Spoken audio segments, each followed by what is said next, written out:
emergency notifications in coordination with the state, utilizing the state system.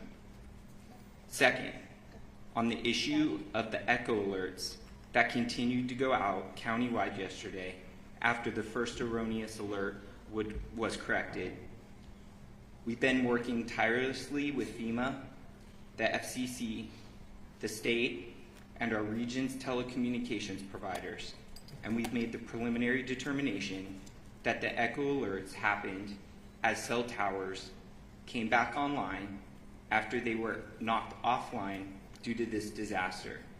The outdated alerts were cached in the system, and as they came back online, started being released to the public. We are very grateful to our federal and state partners who are working with the cell phone providers to make sure that all of these outdated alerts are flushed from the cell phone towers so that this ceases. We believe this process is largely complete, and we are working with our federal partners and the providers to ensure that there is not a reoccurrence of the alerts going out in error. This has been frustrating, unacceptable, and the public is in the most need of accurate information, and we are moving forward rapidly to reestablish that. Finally, the press release spells out some of the immediate improvements that we are concurrently making to establish a more robust multi-layered notification system. We're enhancing 211 call network to respond to the public's urgent need for information. Technology, it can be great. These emergency alerts helped us evacuate hundreds of thousands of people in immediate life safety measures. We've undoubtedly saved lives. But the last couple of days have also reminded us that technology is vulnerable to the impacts of a disaster, especially unprecedented ones. So I will close by reminding everyone in the public, please, for your safety, the safety of your family and friends, to receive emergency alerts, you can sign up for our local program, which will be utilized by the state by going to Alert LA County. These are customized alerts. They are different than the wireless emergency alert. When you sign up, you can put landlines, your cell phone, you could receive text and email messages. Go to lacounty.gov/emergency to sign up for Alert LA County. With that, I thank you, and I'll introduce Fire Chief Anthony Maroon.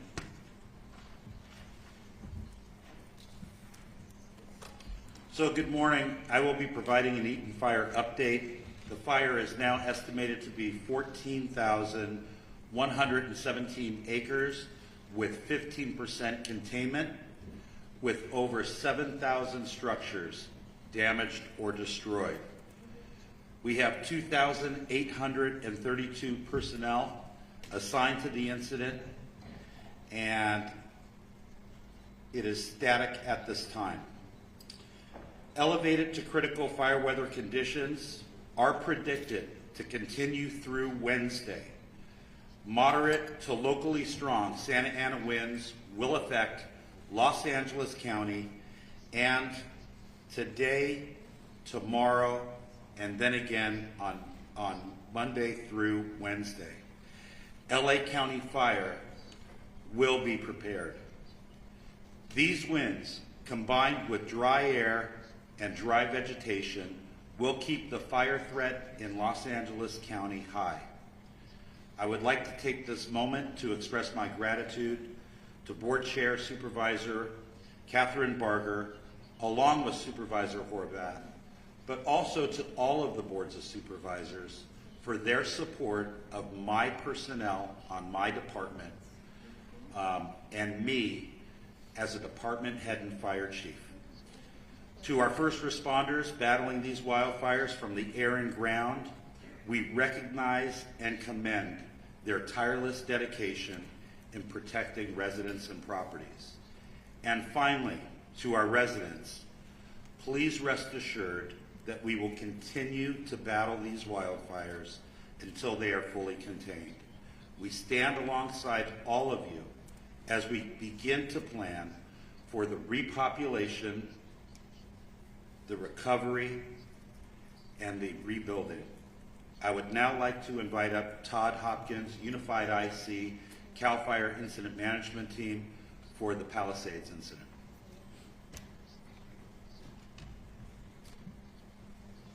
Good morning.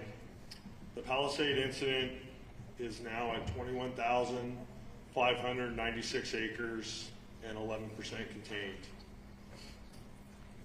It is being in unified command with CAL FIRE Incident Management Team 2 coordinating the efforts. Ground crews and aerial assets worked through the night in the Mandible Canyon area, creating containment lines, protecting structures, continuing a full suppression effort.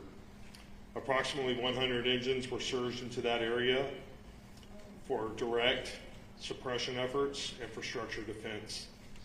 6 night flying helicopters were utilized all night, and additional night flying resources were also ordered. It was an approximate 1,000 acres in growth last night in the Mandeville Canyon area. Early estimates from an aerial reconnaissance indicate approximately 5,316 structures have been destroyed. And please, what I want you to remember is that structures does not mean homes. Structures can be homes, outbuildings, RVs, automobiles, or other types of things like sheds or outbuildings. Damage inspection teams have been in the field surveying properties. As of this morning, it's confirmed 426 homes have been destroyed. We still have over 105,000 citizens that have been evacuated. There is a fire weather watch being issued for the next 72 hours. And tonight there will be a community meeting at Calvary Westlake Church at 6:30 p.m. tonight. The address for the meeting is 5495 Via Rocas in Westlake Village. And next, I would like to introduce LA County Sheriff Robert Luna. Thank you, and good morning. So this morning, our staff at the Los Angeles County Sheriff's Department has increased to approximately 700. We continuously bring people in. We've shifted to 12 on, 12 off shifts in patrol, and we will continue to reevaluate that as the needs come up, not just in our area of responsibility, but the entire county of Los Angeles and our partner law enforcement agencies' needs. Just to reiterate, our missions include hard road closures, traffic control points, roving security, welfare checks, evacuations as needed at the request of our partners at fire. And from what I'm told currently, we are not performing any evacuations, but that can change at a minute's notice. And we're doing escorts for essential service needs, like animal recoveries, medications, and things of that nature. Now, I want to take a couple of minutes to explain this so that hopefully everybody understands. An evacuation order versus warning. And I want to put this out to our community, some of them who have been significantly impacted. And we're trying to have as much empathy as we possibly can, but safety does come first. I would like to reemphasize that an evacuation order is a mandatory directive for residents to leave the area immediately due to imminent danger. Wildfire, floods, anything of that nature. Failure to heed our warnings can put individuals at risk and potentially interfere with emergency response efforts. You've heard me say it the last couple of days. Every miraculous story of a rescue or tragedies that we're encountering, the majority are people who did not heed the warning to leave or the order to leave. Failure to heed these warnings, I already talked about that. Evacuation warnings are precautionary alerts informing residents that they should be prepared to evacuate as the situation may worsen, so you've got to be ready to go. A lot of people are coming back saying, hey, I need my medicine. Please try and remember, and I know it's chaotic, it's stressful, it's not easy. important paperwork, your medication, your pets, maybe supplies for your pets. Those kind of things, have those ready to go. While it's not mandatory, it's strongly advised to prepare to leave the area to make other arrangements. Please understand, the decisions to evacuate or issue warnings are not made lightly. I have been at command posts or other venues where they're talked about very seriously. We do not want to inconvenience people that we don't have to, but there's always a top priority. Is your life in danger? That's what the priorities are made for. Many orders have been downgraded or lifted related to the Eaton fire, such as Glendale, La Crescencia, much of Pasadena, Monrovia, La Cañada, Flint Ridge, Arcadia, and some in Sierra Madre. We continue to reevaluate these areas, and we will adjust when the time is appropriate. Overall, evacuations for the Palisades, Eaton, Hearst, Kenneth, and Lydia fires, numbers are both for the county and city area. Evacuation orders are approximately at 153,000 residents that are under the evacuation orders, and approximately 57,000 structures are still at risk. Regarding evacuation warnings, approximately 166,000 or a little over 166,000 residents are under evacuation warnings. I'm going to switch now to the curfew order that we have in place. A curfew order was established for the Palisades and Eaton fire areas in all mandatory evacuation zones that will be in effect from 6 p.m. to 6 a.m. until further notice. That is something else we continuously will be evaluating. This curfew will be strictly enforced and is being taken to enhance public safety, protect property, and prevent any crime, specifically burglary or looting, in areas where residents have been evacuated. Many times when we're trying to evacuate people, their number one concern is somebody going to break into my house? They shouldn't have to worry about that because they're worried about so many other things. This is trying to assist them. We ask that all individuals comply with the curfew and stay clear of the affected zones unless you are authorized personnel or emergency responders. We have people driving up and around trying to get in just to look. Stay away. Anyone found in violation of this curfew will be subject to arrest for a misdemeanor offense under the county code, and conviction may result in a fine of $1,000 or jail. We understand that this is extremely stressful and absolutely challenging, but we appreciate our public's cooperation, our community's cooperation as we work together to get through this crisis, and we will do it together. National Guard deployment. We have roughly 400 National Guard members deployed around the region that are assisting. Not only us, but our partners at the Los Angeles Police Department, Pasadena Police Department, Santa Monica Police Department, Azusa Police Department, Arcadia and Sierra Madre Police Departments. They're assisting with road closures and critical infrastructure missions. I want to switch now to arrest and criminal activity. These numbers fluctuate and they do change. In total, we have made 22 arrests between the Eaton Palisades fire, 19 arrests in the Eaton area, and 3 in the Palisades area.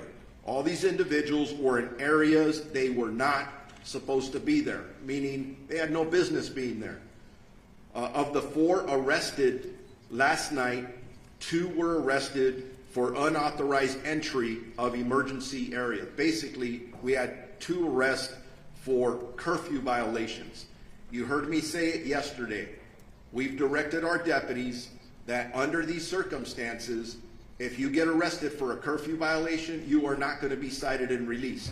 Those 2 individuals were actually booked at stations.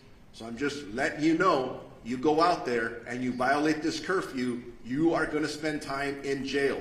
You're not going to get cited and released. I want to make that very clear. Most of the arrests were made for burglary, looting, including trespassing, possession of narcotics, identity theft, and one suspect was on active parole and charged with the possession of a concealed firearm. These are the kind of folks that our deputies are encountering, stopping, investigating. Some of them need to arrest, some of them don't. These did. Switching gears on you again, something that we're starting to do this morning. Search and Rescue Task Force. Through Unified Command, the department has committed 40 members of its specialized search and rescue teams to work jointly with our partners at Los Angeles County Fire, Urban Search and Rescue Team, the Coroner's Office for LA County, FEMA, the Office of Emergency Services, and the use of cadaver dogs to search for remains and reunite families. They will conduct systematic grid searches that will commence this morning to locate missing persons and reunite families. Due to safety concerns, we are unable to safely search the impacted areas during the hours of darkness. So this will only be taking place while there's light. We will be staffing a joint family assistance center at 300 East Green Street in the city of Pasadena from 9 a.m. to 6 p.m. People will be greeted by deputies along with providing them with additional resources that they may need. If our residents need to take a missing report, our deputies will do that at that point. I encourage you, if you believe somebody's missing, go there, talk to the deputies. We will assist you in any which way that we can. Regarding deaths at this point, and again, this information continues to change. Be patient with us. We have confirmed 11 deaths in our jurisdiction. Again, that does not include LAPD and Pasadena. This is just LA County Sheriff's